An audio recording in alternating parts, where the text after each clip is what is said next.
Vēl viens temats, kas man šeit arī pētījuma ievadā, tas gan savā ziņā atkārto mazliet Butānas laimes indeksa fenomenu, bet parādās arī šeit, ka jaunatīstības valsts iedzīvotāju apmierinātību esošo dzīves līmeni ir krietni augstāk. Pie tam tās bieži vien ir valstis, kur, kā Ģirds minēja, teiksim, tas sociālais fons vai tā interpersonālā komunikācija ir daudz cietāka, ja varētu teikt, vardarbīgāka, ciniskāka un vienkāršāka. Tajā pat laikā gribētos vēlreiz tādu varbūt antropoloģisku vai sociālu skaidrojumu par to, kādēļ, piemēram, Meksika, Peru, Venecuēla, kas tas ir? Klimats, lēts rums vai kā? Jā, lūdzu.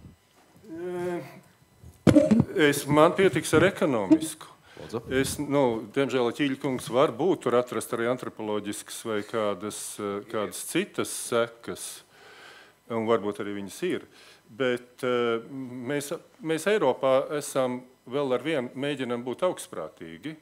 Mēs šodien esam uzaicināti iestāties OECD visbagātāko valstu klubā, bet arī šodien skatoties prezentācijas Baltijas attīstības fórumā, OECD valstis, ja vēl šobrīd OECD valstis kopā ar ASV un Eiropu saražo vairāk par pusi no nacionālā koprodukta pasaulē, tad jau pēc 5 gadiem tā nebūs.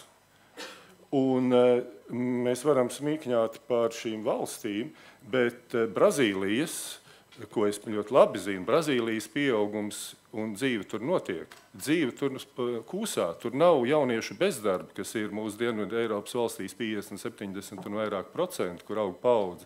Jā, no Portugāles cilvēki brauc uz Mozambiku, kas gan šeit nav.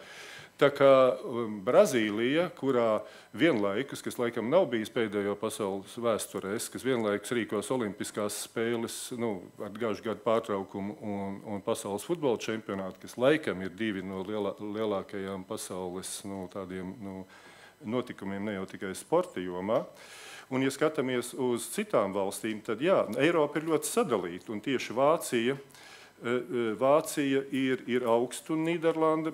Interesanti, es pieņemu, ka Somijai arī vajadzētu būt apmēram kaut kur turpat. Somija tur laikam nebija. Bet Francija vēl ir virs svītras, bet lielākā daļa vecās Eiropas valsts man pilnīgi nepārsteidz, kad ir zemstrīpas. Tā kā tā dzīve mainās, un ja pirms gadiem mēs smikņājam par turku aviokompānijām, tad tagad turku aviokompānijas, es atļautos teikt, ir labākas par Šveices. Tā dzīve ļoti strauji mainās, un šis, manuprāt, ataino no ekonomiskās izaugsmes un attīstības, tas ataino, kas notiek.